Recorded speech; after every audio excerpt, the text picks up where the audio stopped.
Wednesday finds herself tied up and surrounded by members of an elite student society, including Bianca and Xavier.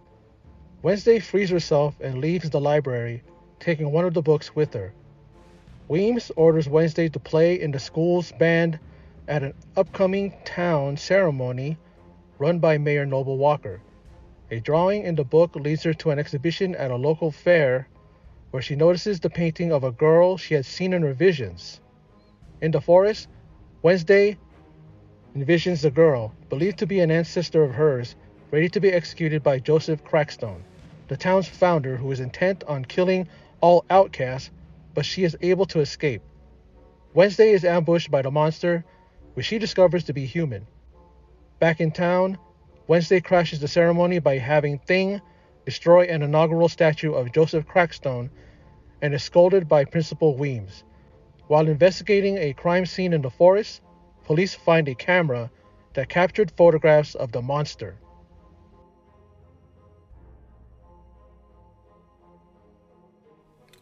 Thanks for stopping by the Search T channel. I am Search T, and that is the synopsis of episode 3 of season 1 of Wednesday, and this one is entitled Friend or Woe. And I like callbacks. I like when shows, they do things to kind of connect it to a series that they're rebooting, a series of books or a series of shows that they're trying to redo for this generation. This is another iteration of Wednesday, which is connected, of course, to the Addams family. And last episode, I forgot to do it. I forgot to mention it, that the way she was able to get into that secret lair or whatever of this, this society, the secret society led by Bianca and Xavier, it's just like this. And we all know that from the Addams Family song, the Addams Family intro, right? If those of you who've seen the TV series, the original one, with John Aston as Gomez and Caroline Jones as Morticia. You have Laurie Singer as was it Laurie Singer? Laurie, what was her name? I do remember names just right now. I'm just how Lisa Loring. What am I talking about? That's played Wednesday, and Jackie Coogan as Uncle Fester, and the guy who played Lurch actually played Thing as well. Ted Cassidy, right? Yeah, if I'm not mistaken. But there's that, and then in this episode, before I start the official recap of mine, we had and another callback is when she was in the coffee shop. Xavier was there, but she's there, and then Tyler comes out, and Wednesday's ringing the bell, and then he comes out and says, "You rang," and of course that's comes from Lurch. Lurch says that every time Morticia or Gomez do that, ring that obnoxiously loud. It's like a simple pull thing, right? And then it's a big old gong, from the TV series and the original one. And there's that. There could be others, but those are the two that are definitely ring in my head as great comeback. Great callbacks. But in this episode, it's like the way it started. It's like, what in the hell was up with Bianca and Xavier trying to go all Hollywood in the sense that all these flash and all this all this. What do you want to call that? But it's just like they went through all this trouble with the smoke and mirrors and the lighting, and they're all in their robes, and someone has a creepy deep voice, and Wednesday, like that, just called them out and said, "Take your masks off. I know who you guys are. You're not so scary. You don't intimidate me." And then Bianca she's just so, what's the word? But she's just so defeated, just takes it off. and then they explain themselves, and they're trying to say all the things that are cool about their secret society, their elite society, and she's just like, oh, really? Do you guys have a curfew too? And then you see, what was that? The one guy who got a shiner courtesy of Thing. He goes, what? He figured out my secret code, right? And she's like, oh, that's clever. Yeah. I mean, it's just like, they're a secret society, but it's all smoke and mirrors. It's like, dude, I mean, and these guys do have powers, right? And then they're trying to be extra. I mean, Bianca has a intimidating look, anyways, with her eyes and her presence and the way she is, right? So that was funny. I love how Wednesday just pretty much is like, you guys gotta try harder. I mean, you're not scaring me. Does anything scare her? When sees that monster, what she saw in this episode, she went like this, but she's just looking at it like, okay, it's a monster. Okay, that's it. You know what I mean? Like, she's just not phased. And there's that, and then like they had her tied up, and she's like, oh, we untie her. Bianca's like, just untie her. We don't have to go through this charade anymore. And then she's like, oh, I got it. I got out of this 5 minutes ago. And when she leaves, the boy with the shiner steps in front of her, and she goes, "Do you want a matching, black eye?" And he just backs up, and because she's gonna be the one to do it. There's a scene here where she bumps into those three boys again, who she pretty much, Donnie Yen and Jackie Chan and Bruce Lee all over the place, taking them out in the cafe, and then the guy has a big mouth, after the nerd guy, the one that seems to have a crush on her.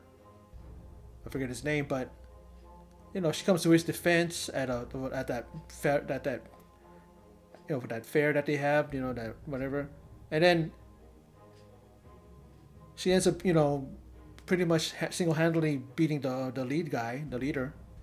He goes to take a swing at her, and she just basically gets his hand and wrenches his hand back, and then she flips him around, and he ends up in these stocks because they go to this thing 1625, right? They went to this fair that on this what they call festival that's about the founding fathers, and this guy named Joseph Crackstone, and they even have a statue up of him, and you find out that he was a very, very evil guy who wanted to kill outsiders, who they represent, Nevermore Academy.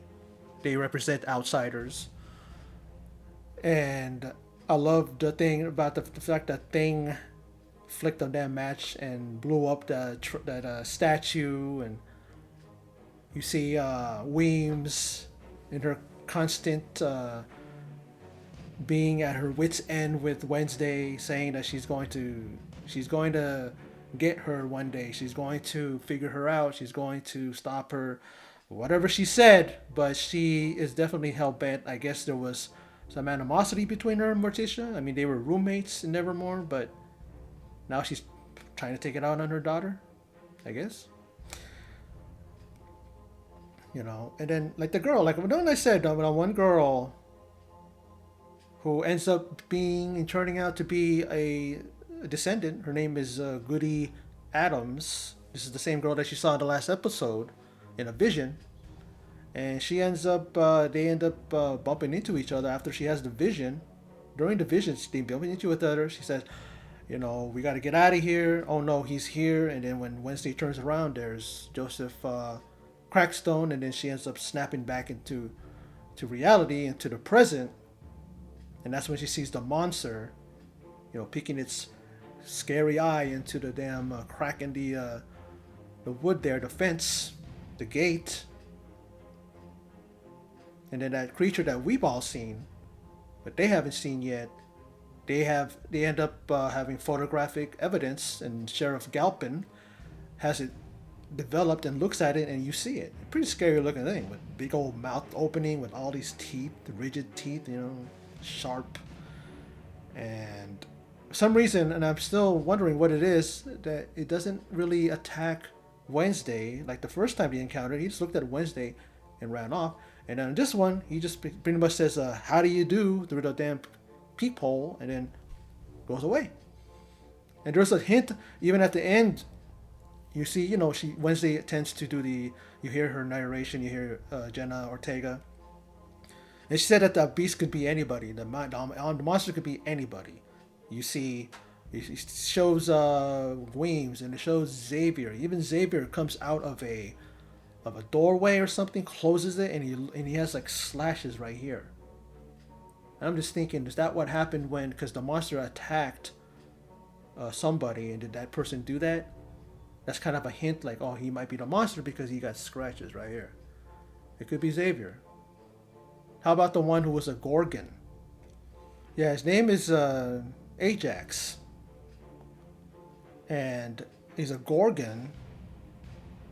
And when you see him, he's ready to meet Enid behind, the greenhouse. And she's waiting on him. And he's getting ready. He puts a towel over the mirror. And I'm wondering, okay, why does he do that?